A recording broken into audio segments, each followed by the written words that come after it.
নমস্কার বন্ধুরা, পিঙ্গুস কিচেনে আপনাদের সকলকে স্বাগত জানাই। চলুন আজকে কোন রেসিপি আপনাদের সঙ্গে শেয়ার করব দেখে নেওয়া যাক। আজ আমি একটা রেসিপি বানাবো মেথি পাতা দিয়ে। একটা সাধারণ রেসিপি কিন্তু অসাধারণ টেস্ট। একটা বোলের মধ্যে আমি জল নিয়ে লবণ দিলাম, দিয়ে মেথি পাতাগুলো ডুবিয়ে দিলাম। এটা 15-20 মিনিট রাখলেই হবে। এটা থেকে তিতোটা বেরিয়ে যায়। আলু নিয়েছি, কাঁচা লঙ্কা কুচো নিয়েছি, টমেটো কুচো নিয়েছি, পেঁয়াজ কুচো নিয়েছি আর রসুন কুচো নিয়েছি। আমি এখানে 2 টিস্পুন তেল দিলাম আর হাফ টিস্পুন ঘি দিলাম। ঘিটা দিচ্ছি, ঘিটা অপশনাল, এটা টেস্ট ভালো হয়। এটা জিরে দিয়ে দিচ্ছি একটু। জিরেটা একটু ভাজা হয়ে গেলে আমি রসুন কুচোটা দিয়ে দিলাম। রসুন কুচোটা দেওয়ার পর একটু ভেজে নেবো, কিন্তু রসুন কুচোটা কিন্তু একদমই শক্ত করে ভাজা হবে না, লাল করে ভাজা হবে না। এখানে পেঁয়াজ দিলাম আর একটু লবণ দিয়ে দিলাম। পেঁয়াজটা অল্প অল্প ভাজা হবে, একটু নরম থাকবে। আলু আমি পাতলা করেই কেটেছি, খুব মোটা করে কাটবো না। এখানে আলুগুলো দিয়ে দিচ্ছি।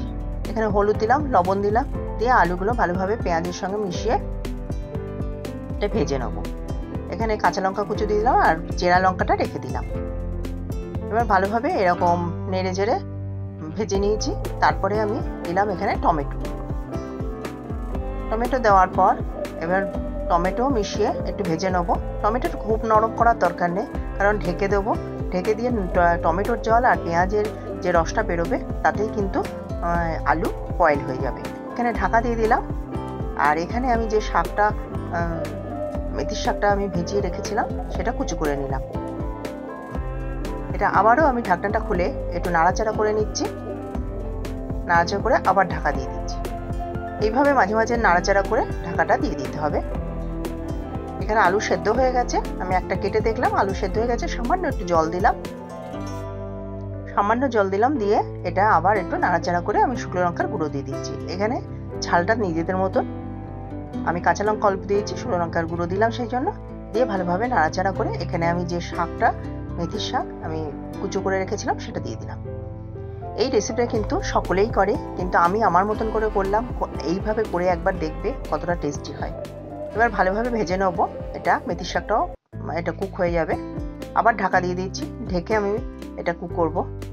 ঢাকা হয়ে গেছে। এখানে লবণ কম ছিল, লবণ দিয়েছি, দিয়ে আবারও নাড়াচাড়া করে নিচ্ছি। এরকম মাঝে মাঝে খুলে খুলে নাড়াচাড়া করলে তলাও লাগবে না, কারণ খুব অল্প তেলে করছি। এটা খুবই হেলদি। এখানে কাঁচা লঙ্কা চেরাটা এর মধ্যে দিয়ে দিচ্ছি। কাঁচা লঙ্কার একটা সুন্দর ফ্লেভার আছে। আর সামান্য 1/4 টিস্পুন আমি সুগার দিয়ে দিলাম। এটা তিতো জিনিস, একটু সুগার দিলে একটু ব্যালেন্স হয়ে যায়, কারণ টমেটো আছে, পেঁয়াজ আছে, সব কিছুর সঙ্গে ভালোভাবে ব্যালেন্স হয়ে যায়। এটা আমি শুকনো শুকনো রেখেছি। এটা রুটি পরোটার সঙ্গে খেলে তো শুকনো শুকনো ভালো লাগবে। যাদের একটু পাতলা করতে ইচ্ছা করবে তারা একটু জল বেশি দিলে। এটা আমার হয়ে গেল আলু মেথির সবজি হয়ে গেল। এই রেসিপিটা তোমাদের কেমন লাগলো অবশ্যই কমেন্ট করে জানিও। আর এই রেসিপিটা কিন্তু খুবই সাধারণ, সকলেই করে, কিন্তু আমি আমার মতন করে তোমাদের দেখালাম।